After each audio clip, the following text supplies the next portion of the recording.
We're in week 10 of our training. Now that is awesome. That means in less than 2 months, we'll be running that 36K challenge. I signed up for the races straight after last year's races. So I've been looking forward to this for a long time already. And now it's only 2 more months. I'm getting excited. You excited? I'm excited.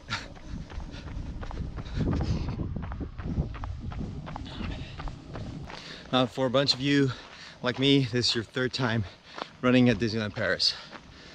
For some of you, it might be your 1st time. For some, it might even be the 1st time to Disneyland Paris. That is awesome, because that means you're gonna have a lot of 1st time experiences, and they were always a lot of fun.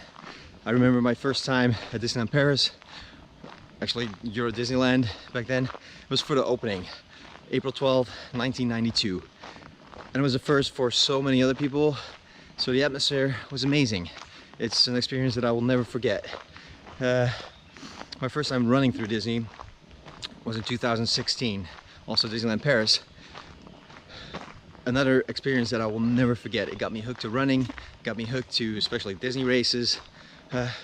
So of course, I wanted to do more. Went to Orlando to run in Disney World. That was my first last year for the Dark Side Challenge, plus the 5K. Another amazing experience, just being there, running a Disney race. If this is your 1st time, I'm excited for you. So I was thinking, seeing that I've run a few Disney races now. I've run all the Disneyland Paris races so far, and I've been to the park more than once or twice. So what would be things that people need to know? If it's your 1st time, what would make your experience better? So I thought up some tips for you.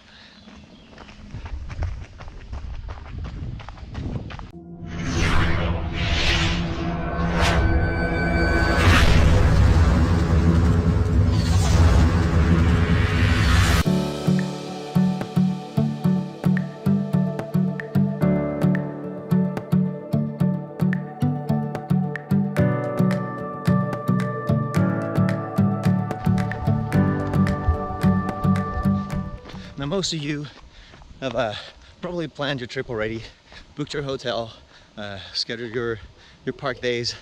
So some of these tips kind of depend on your time there, when you get there, when you leave. But I hope some of these might make your experience better, or save you some time on things, and get you more time in the parks to enjoy.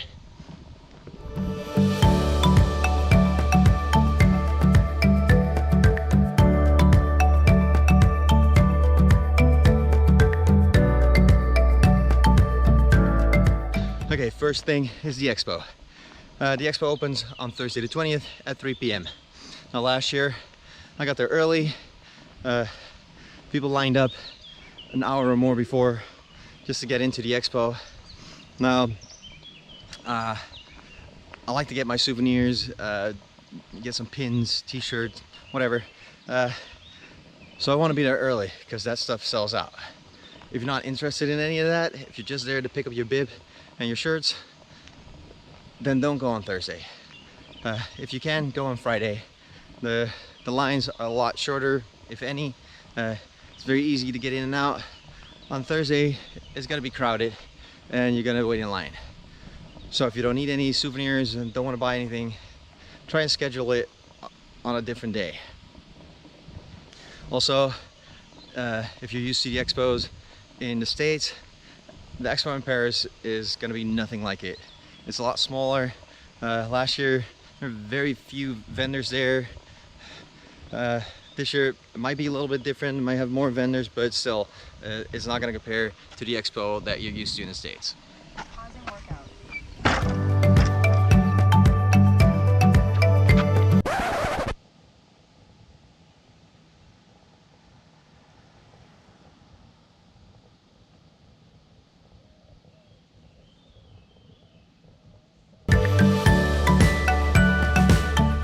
So the parks.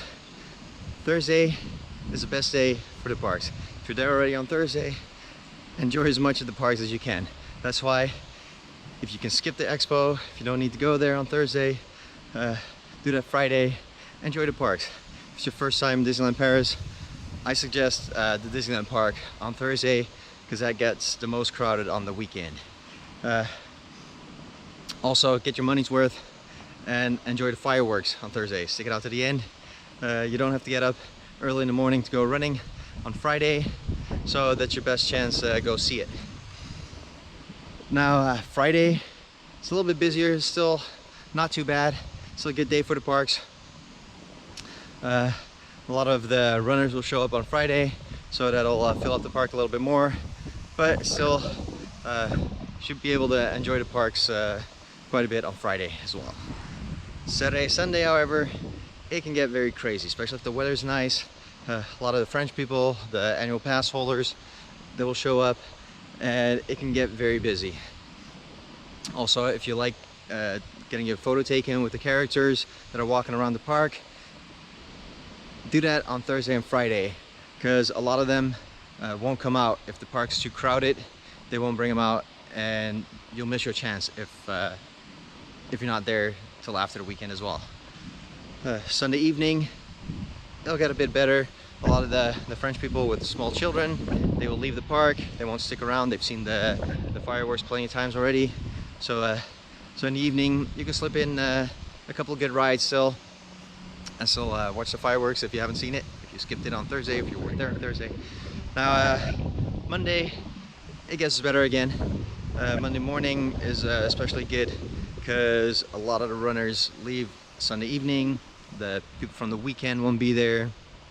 The people that are coming in for the midweek or for that week will come in the afternoon. So Monday morning, it's a good chance to get in those rides you like that normally have 90-minute wait.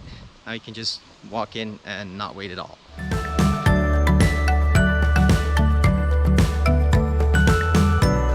Now the 5K, last year we started around the lake in Disney Village. They had us line up all around the lake in our corrals. Not sure if it's going to be the same this year, but I'm assuming that it is. So the earlier you get there, the closer you're going to be to the start line. It's just something that I prefer. You don't have to do that. You don't have to be there really early, but seeing that I'm there early, I'm at the beginning, the lines for the photos are a lot shorter for me, and I get a lot of comments on that on my videos. I got that for marathon weekend. Everybody saying, "Oh, the lines are so short." I didn't have to wait in line anywhere. There was no picture anywhere that I had someone in front of me. So yeah, if you want that, make sure you're there early and get as close to the start line as possible. Same thing for the 10 and the half marathon, where you start in a different area. There's actually a gate there, so you can get to your corrals really early. You have to wait till the gate opens, and they'll let you to the corrals. Now I get there early, so that means I have to turn in early as well. I need some sleep before the races, so no fireworks for me on Friday or Saturday. I have to go to bed early. If you're used to getting on the bus early in the morning to get to your corrals, like in the States, it's not like that in Paris. Everything's a lot closer together.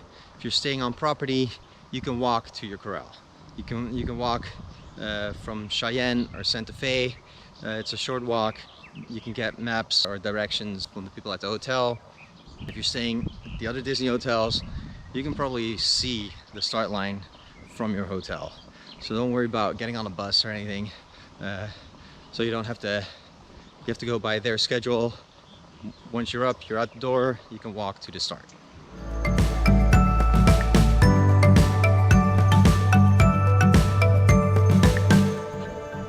Also, if you want to have breakfast before you go running, we'll talk about this a little bit later because they haven't announced anything yet. Last year they did early breakfast at some hotels, not all the hotels did it, and some hotels had late breakfast, so you can still have something to eat after you got back from your run.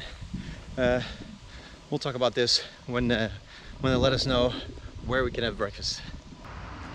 The restaurants at Disneyland Paris. I see a lot of you asking questions about the restaurants.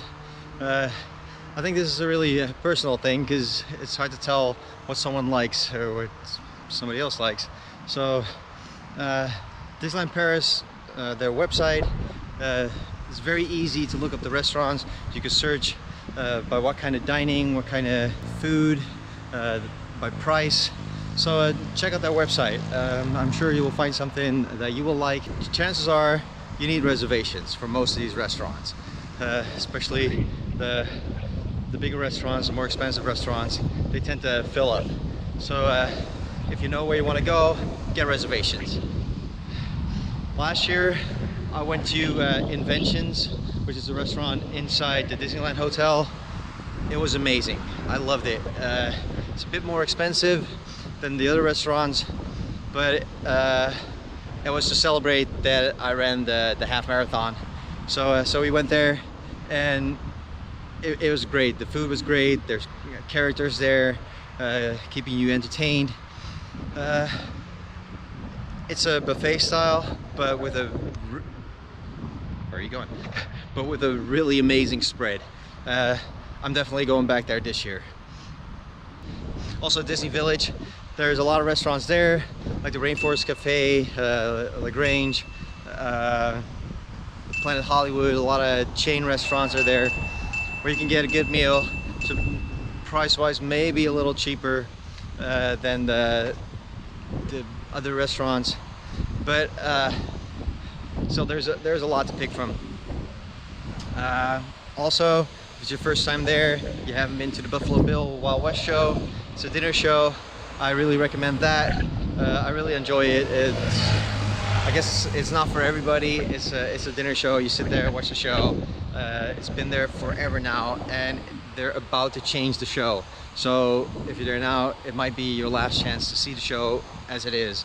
Yeah, if you have to like the food, I guess, because it's not buffet style. They only serve a couple things, so you have to like chili and meats, spare ribs. Check out their menu, see if it's food that you like. I like the show. I've been there 3 times now, I think. I guess it's personal. You have to check it out. I've been seeing a lot of questions come up on Facebook lately, so I figured we'd address some of those. One of them was, can you wear your medals into the park after your race? And the answer is yes, of course. You should. You accomplished something, you got the medal for it, wear it to the park, be proud of it, and get your picture taken with it. But if you got more than one medal, don't wear them at the same time. They cling together. It's annoying all day. You have the medals clinging together, and it does damage your medals. So just wear one. Another question was, if you're running the 36K challenge, will you also get the 31K challenge medal and t-shirt? The answer to that, short and sweet, yes you will. Is PhotoPass worth it? I guess that is kind of really up to you if you think it's worth it, but I think it's worth it. I get a ton of pictures every time from my race. I use them at the park. I take as many pictures with the PhotoPass as I can with the characters in the rides. There are not as many photographers around. There's not that many rides as in Disney World, so you're not gonna have as many opportunities as you have there, but still you get a good amount of pictures, and it's a lot cheaper than afterwards wanting to buy 2 or 3 pictures. So yeah, I think PhotoPass really is worth it. Now I hope some of these tips will help you, that they will make your experience even better. There's only 2 more months to go, but still a lot of training to do. So until next time, get out there and run.